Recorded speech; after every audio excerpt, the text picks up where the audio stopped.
Mr. Leon Pereira.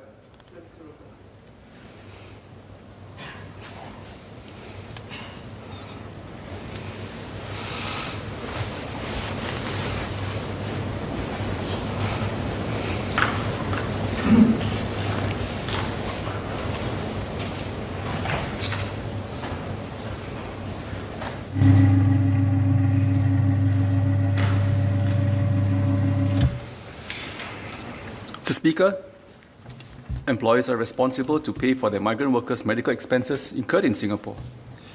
Injured workers must be certified medically fit to fly before being repatriated. Therefore, this prevents workers with serious injuries from being repatriated before they are treated.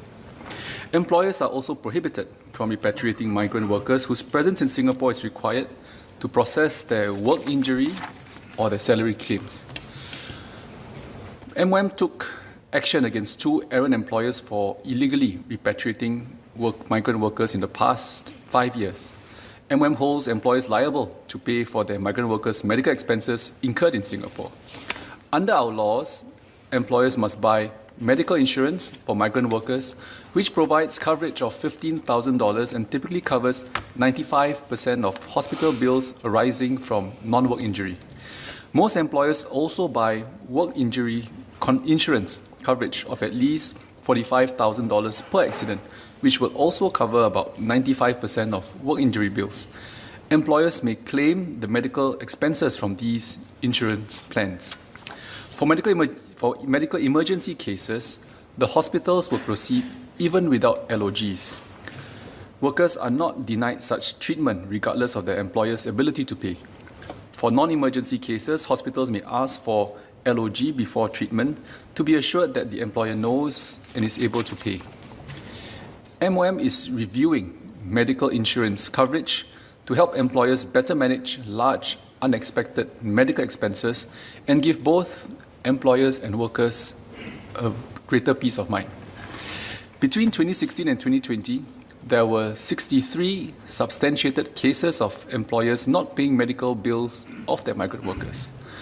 For the vast majority of these cases, the employers paid up shortly after administrative actions were taken by MOM.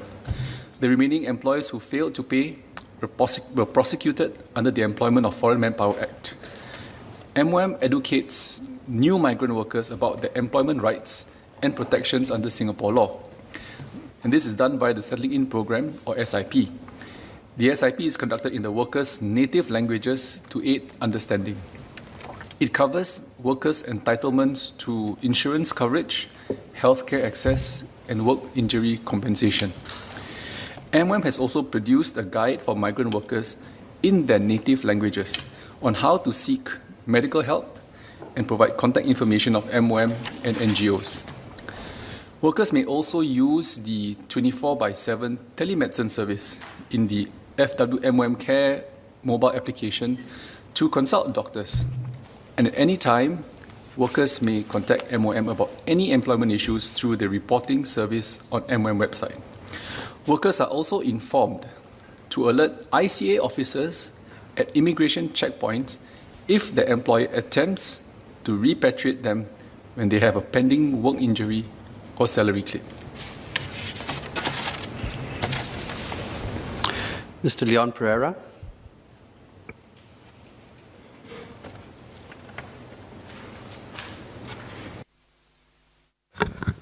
I thank the MOS for the detailed explanation. Just one supplementary question relating to the hotline. So I think the MOS mentioned that the MOM has a hotline, a web service that migrant workers can use to raise these kinds of complaints about healthcare or other issues, and that they are trained or their awareness is raised about that when they initially come into Singapore. Can the MOS share, is this hotline or complaint service widely used? And is there any level of comfort that the migrant workers are comfortable with using this hotline and this appeal service, whether it's on the web or by phone? Because obviously a lot will depend on the migrant workers actually coming forward to highlight these abuses. No one else may be aware of them at the point when these things happen. Thank you. SMS Zaqy Mohamad. Thank you, Deputy Speaker. So the hotline is just one channel. So far, I think I don't have the numbers with me, so I can't comment on whether what the rates are at this point. The member can always file a PQ, but what I can say is this. Beyond the hotline, I mean, members can always call the hotline. I mean, workers can always call the hotline, but there's also the FW Mom Care app, in which they can do more than just report. They can also get mobile consultation service, telemedicine consultation service from doctors. And at the same time, they can walk into any hospital and make a report to, or work through any of the NGOs that are available. So I know of many NGOs today who are very active on the ground. MWC, for example, has migrant worker ambassadors too, among their peers, about 5,000 of them, who can also take feedback. And if they stay in a dorm, they can also report to the dorm operators too, and we will take on board. And today we have ACE, which are also very active on the ground too, among the our FAST teams today, who are still very active on the grounds within the dorms too. So we can report to any of our officers to inform them of some of the challenges. So you have two things. One, you can reach out, but the nearest one is also your FWM Mom Care app too, that you can also receive telemedicine. So beyond just reporting, you can also receive telemedicine assistance. So both ways, I think to some extent, compared to a few years ago before all these developments, I think today we've got a lot more coverage than before. And as I mentioned, we are also reviewing the medical insurance coverage for the workers too. Thank you. Mr. Louis Ng.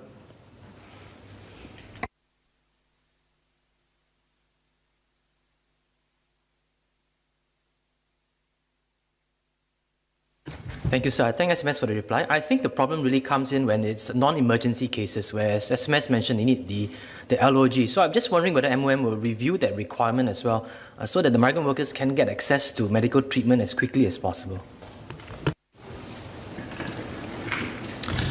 I thank the member for his query. In fact, the regulations come under, the requests come under the hospitals because they would like to be assured that employers can pay. In fact, for me personally, I do not think that this is needed, but however, the hospitals have a very different view. So this is something we will continue to work with the hospitals to assure them. My sense, as I shared earlier, 95% of cases are covered by both the medical insurance as well as work injury compensation insurance. So to some extent, if you look at most of the cases, they are. What the hospitals have committed is that for serious injury cases as well, they will take them in even without the LOG. So that one, there will be no delay in treatment. However, these are things in which we have to work through because I know hospitals too are concerned. They have to ascertain first that it's a work injury, right? So there's one part to it. So whether it's a work injury or injury caused by something else. And second one, the employees should be notified as well when the worker gets injured. So therefore, there is a process in place. But let's work through to see how we can make it more seamless for the workers. Thank you. Yes, Mr. Murali Pillai.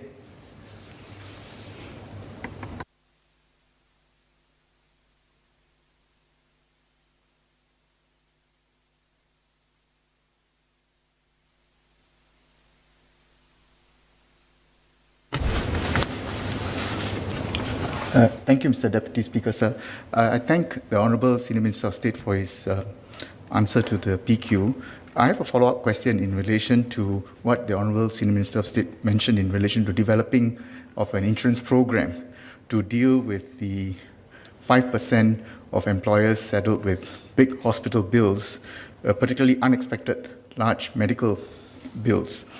I note from the MOM's addendum to the President's address that this is a matter that is under consideration. I filed a parliamentary question which was up for answer on the 4th of January 2021, and the Honourable Minister for Manpower mentioned that she's looking into this as well. My question is, when can we expect a response from MOM? Because on the ground, this seems to be an issue, particularly given the fact that we are in the midst of a COVID-19 pandemic, and there would be situations where workers would need treatment, particularly with the ICU and all these things, and can add up to quite a bit beyond the $15,000 threshold. Thank you, sir. I would allow Ms. SMS Zaqy Mohamad. I understand Dr. Tan See Leng also wants to provide a clarification. And then I'll move on to the next question. Okay, thanks, Deputy Speaker. So With this respect, we are definitely reviewing, and we will. I don't have a deadline that I can commit at this point, but rest assured, it'll be soon. All right. I'll let Dr. Tan See Leng take over for further comments. Thank you.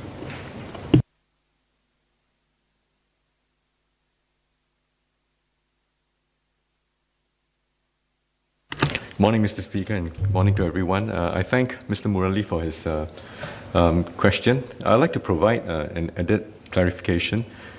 If you recall in my speech last week when I talked about the Migrant Workers Onboarding Center, one of the key attributes of this onboarding center is to set up an enhanced comprehensive medical examination and screening center, hence that extended length of time. So inherent in this enhanced medical screening and examination center would be elements of the medical screening that would incorporate a detailed history taking as well as examination to ascertain whether the migrant worker has any pre-existing chronic condition or pre-existing medical conditions. And it is envisaged that with that, as part of an overall comprehensive review, we will then be able to also price in the risks more accurately and more precisely with underwriting by the different insurance companies that we are now have been working with. So MOM has actually sort of worked on a pathway to develop this in the second half of this year. We have already engaged quite a number of insurance companies locally to help us to come up with these underwriting of these premiums. Now, to the additional point about the number of individuals that needed hospitalization beyond a certain level, I think the number was 15,000. Members of Parliament would be happy to note that so far the vast majority of them have been working, we have been able to keep the population relatively well managed for large hospital bills at the large majority, means 95% of them do not exceed this amount. For the additional 5%, MOH, together with MOM, we have a special fund that is used to ensure that that no one is actually denied the care that's needed to them. I hope that addresses the concerns that our colleagues have. Thank you.